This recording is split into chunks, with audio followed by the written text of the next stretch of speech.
सखी समंगल गई तौगे दुल्हा दुआरे पई तौगे। ए जान सुना सखी समंगल गई तौगे दुल्हा दुआरे पई तौगे। सखी समंगल गई तौगे दुल्हा दुआरे पई तौगे। अंगना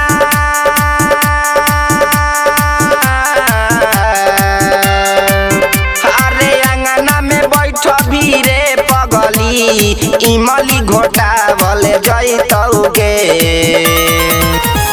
सखी समंगल गई तौगे दुल्हा दुआरे पई तौगे। सखी समंगल गई तौगे दुल्हा दुआरे पई तौगे। अंगना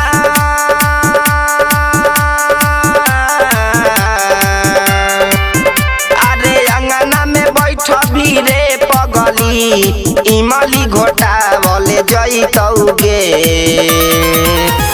सखी समंगल गई तौगे दुल्हा दुआरे पई तौगे।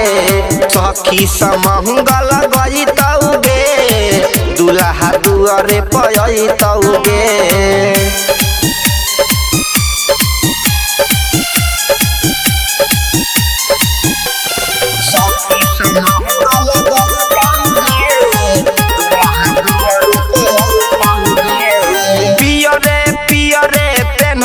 सारी पियरे लगतौ दे हगे अबे हमारा के छोरी के पगली पिए से लगई है ने हगे। ए जा सुना पियरे पियरे पेनहबी सारी पियरे लगतौ दे हगे अबे हमारा के छोरी के पगली पिए से लगई है ने हगे। मांग में तोरा मंगटी का शोभतौ मांग में तोरा मंगटी का शोभतौ अंगूठी पहनावल जैतौगे। सखी समंगल गई तौगे दुल्हा दुआरे पई तौगे। सखी समंगल गई तौगे दुल्हा दुआरे पई तौगे।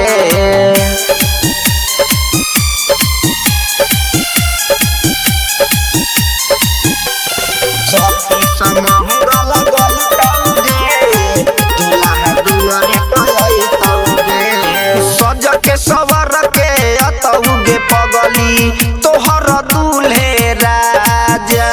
घर अंगना में खुशी रहतौ दुआरा पे बजतौ बाजा दुआरा पे बजतौ बाजा। सज के सवर के अतौगे पगली तोहर दूल्हे राजा। घर अंगना में खुशी रहतौ दुआरा पे बजतौ बाजा। दिलीप दीवाना राजन से रंजित ऋतिक रंगोलिया से आज से रिश्ता टूटतौगे। सखी समंगल गई तौगे दुल्हा दुआरे पई तौगे। सखी समंगल गई तौगे दुल्हा दुआरे पई तौगे। Pushpa recording studio Delhi.